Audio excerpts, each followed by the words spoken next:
कल्कि जी का निष्कलंक अवतार हो चुका है और वो अपनी 64 कलाओं के साथ पृथ्वी पर आ चुके हैं। उनको 64 कलाओं के साथ पृथ्वी पर क्यों आना पड़ा? क्योंकि आज के दुश्मन रावण और कंस की तरह नहीं है। आज का दुश्मन तो सीधा सबके मन पर राज कर रहा है और वो काफी पावरफुल है। कलयुग का प्रभाव जब बढ़ने लग गया और कलयुग सबके दिमाग पर राज करने लग गया, लोग करना कुछ चाहते थे और कुछ और ही करने लगे। सब परेशान रहने लगे, चारों तरफ परेशानी बढ़ती गई। किसी के मन में शांति नहीं थी। लोगों का सिर्फ एक ही मकसद था, पैसा कमाना। किसी भी तरीके से बस वो पैसा कमा ले। स्त्रियां मर्यादा खोने लग गई और भगवान पैसा ही रह गया और भगवान को लोग मानना छोड़ दिए। ऐसे में कल्कि जी का जन्म संबलपुर ग्राम में हुआ और उनके आने से दिव्यता बढ़ गई। लेकिन ये सब कार्य गुप्त रूप से हो रहा था। बाकी लोगों के जन्मों की तरह ये काम सबको दिखाई नहीं दे रहा था। कल्कि जी के माता पिता दोनों ही शिव जी के भक्त थे और वो कल्कि जी को भी शिव जी की आराधना करने के लिए कहते थे। कल्कि जी सब कुछ भूल चुके थे और वो धीरे धीरे ध्यान करने लगे। योग माया के प्रभाव से कल्कि जी सब कुछ भूल चुके थे। फिर जब वो ध्यान करने लगे, उनकी एनर्जी जागृत होने लगी। उनको ध्यान में अपने गुरु परशुराम जी के दर्शन होने लगे।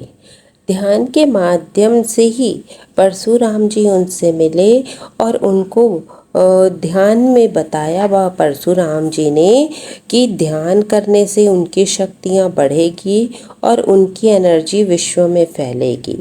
फिर शिव जी से उनको शक्तियाँ मिलेगी।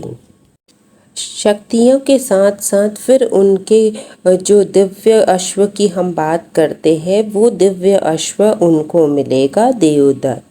और इसके बाद वो घोड़े पे सवार होके पूरी सृष्टि में सूक्ष्म रूप से भ्रमण करेंगे। उनकी दिव्य एनर्जी सभी तक पहुंचने लगेगी।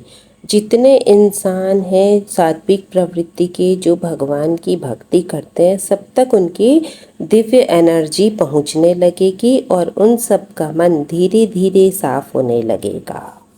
और अभी तक उनके जितने काम बिगड़ते थे, आगे चलकर वो सारे काम उनके बनने लगेंगे। इसके बाद कल्कि जी दुष्टों का विनाश करेंगे, सबके अंदर बसे कलयुग का अंत करेंगे और सुप्रीम कल्कि बन जाएंगे। इस तरीके से कल्कि जी पूरी तरीके से कलयुग का खात्मा कर देंगे और हमेशा हमेशा के लिए कलयुग समाप्त हो जाएगा और नए युग की शुरुआत हो जाएगी, जिसे कहा जाएगा सतयुग।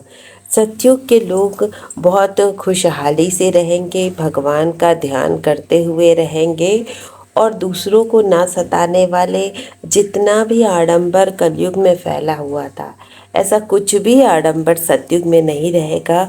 सब मन से सच्चे और अच्छे रहेंगे और एक नई शुरुआत होगी।